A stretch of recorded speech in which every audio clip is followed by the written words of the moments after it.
ഇന്ന് നമ്മുടെ ഗ്രൂപ്പിൽ വന്ന ഒരു മാലയുടെ കേന്ദ്രപ്രകാരം എന്റെ കഴുത്തിൽ കിടന്ന ഒരു മാല ഞാൻ ചെക്ക് ചെയ്യുണ്ടായി. ഇത് ചെമ്മണ്ണൂരിൽ നിന്ന് എടുത്താണ്. ഇതിപ്പോ എടുത്തിട്ട് ഇപ്പോൾ 1.5 വർഷമായി. ഇപ്പൊ കല്യാണത്തിന് വേണ്ടി എടുത്തത്. അവിടെയും ഇതിനകത്തില് ഒരു ചെറിയൊരു ഇതൊക്കെ ഉണ്ട്. ചെമ്മണ്ണൂരിന്റെ സാധനമൊക്കെ അടിച്ചിട്ടുണ്ട്. ഇതിനകത്തില് ഞങ്ങൾ ചെക്ക് ചെയ്തതില് 2 കണ്ണി മാത്രമേ ഉള്ളൂ.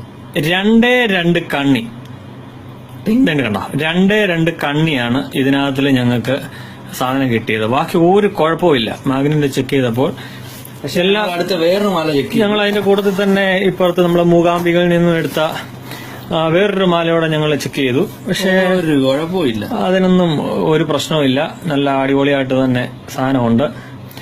അപ്പൊ ഇതിനകത്തില് എല്ലാം ഒന്നും സ്വർണത്തിന്റെ മയം ആണെന്ന് പറയാൻ പറ്റത്തില്ല. പക്ഷേ എന്നാലും പറ്റിക്കുന്നതിന് ഒരു പരിധിയൊക്കെ ഇല്ലേ. ഇതിനകത്തിലിപ്പോ ചെമ്മണ്ണിൽ നടക്കണ്ട ഒറിജിനൽ ഇരുമ്പ് തൂക്കി പിടിച്ചെടുത്ത് കണ്ടില്ലേ. ഒരു കണ്ണി മാത്രം ദേ കണ്ടോ, ആ ഒരു കണ്ണി മാത്രമാണ് മാഗ്നറ്റെ പിടിച്ചെടുക്കുന്നത്. ആ കണ്ണി മാത്രം. എന്തായാലും ഈ വീഡിയോ ഇട്ട സുഹൃത്തിന് നന്ദി. ഇപ്പൊ എന്തായാലും ഞങ്ങളിപ്പോ ചെമ്മണ്ണൂരോട്ട് പോവാണ്. ബാക്കി അപ്ഡേഷൻസ് പുറകാലെ അറിയിക്കുന്നതായിരിക്കും. എന്തായാലും ചെമ്മണ്ണൂരിന്റെ അതിന്റെ ഒരു ലേബല് ഇതിലുണ്ട്. ഇതിന്റെ ഒരു ലേബല് ചെമ്മണ്ണൂരിന്റെ ഇതിൽ അടിച്ചിട്ടുണ്ട്. പക്ഷെ ഇതിൽ ചെമ്മണ്ണൂരിന്റെ ലേബല് കാണാൻ പറ്റത്തില്ല. എങ്കിലും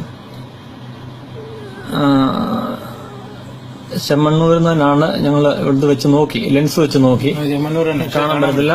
എങ്കിലും ഈ വീഡിയോ ഇട്ട സുഹൃത്തിന് വളരെയധികം നന്ദി. Thank you. വീഡിയോ റെക്കോർഡ് ചെയ്യുന്നത് അഫ്സൽ ആൻഡ് ജോമാൻ.